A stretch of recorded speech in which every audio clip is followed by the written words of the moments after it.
quick in Germany and reliable throughout the weekend, while Mercedes before the race suffered another hydraulic failure. Craig Scarborough has more from Hockenheim. I think this is inherent in what Ferrari have been doing with their power unit since 2014. Back in 2014, for non-aero reasons, Ferrari would open the wastegates on the straights rather than recovering energy. So they had a wastegate that really flowed lots of exhaust gases straight out. Was actually, at that point, was a bad thing for them. They then changed that in subsequent years. Throughout this year, there's been lots of rumours as to what Ferrari are doing with the MGU-H, which is the electric device that's attached to the turbocharger. Now, that's there to recover energy, and it's also used there as an anti-lag device. So right. It will use electrical energy stored in the battery to spin the turbo so that the turbo isn't slowing down and you don't have the turbo lag. Now, that means that the turbo is spinning, therefore the turbo is blowing air out of the back. It's not exhaust gases at this stage, it's just literally like a bypass with a pop-off open. So they can blow that. So if they've got that much spare electrical energy that they can use a very aggressive anti-lag system, which coincidentally blows the rear wing, then that will give them similar performance, particularly as the driver's lifting off on the way into the corner. If we remember back to when Vettel was at Red Bull with the old blown diffusers, it was, particularly with the Renault mapping, that on that overrun, that's when you got the real effect and actually helped really grip the car on corner entry. And obviously Vettel really enjoyed that period of how the Red Bull handled. They're now trying to recreate this. And what we saw during... so it might be coming from Seb, the whole thing. That explains it. Very good point. Yeah, again, very good point.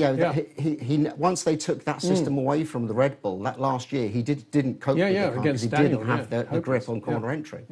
So what we saw on Friday free practice, Seb, again, had a new exhaust system. So you have the main exhaust pipe, which is attached to the turbo. Then you have the two wastegate pipes. And these used to be low down either side of the main exhaust pipe.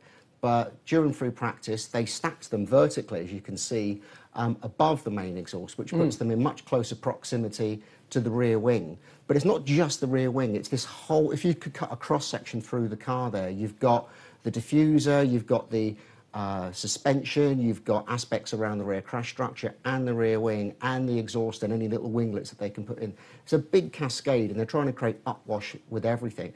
And if they can blow these wastegates legally, we should add, on the overrun, then you're then keeping all of that airflow going on the way into a corner, which is obviously where you really need the grip, particularly on the rear end as the car's pitching under braking. So, yeah, how did it go, and what does the FIA feel about this? Well, we've heard nothing from the FIA about this so far. It was just a very brief test. There was some slightly different bodywork, obviously the exhaust systems. It was run, packed away. We didn't see it for the rest of the weekend. But again, just goes to show that Ferrari are playing in this area, which does tend to kind of underline that the belief earlier this year that they were also playing with this area. And it's quite clear that Ferrari have got quite a different hybrid strategy when you can see the motors spinning up on the car. So what you're saying is it would be difficult for Mercedes suddenly to do the same thing? We haven't really seen Mercedes playing in that area at all. And they're very much using the power unit as a power unit rather than as a kind of a mobile fan to keep the aero going.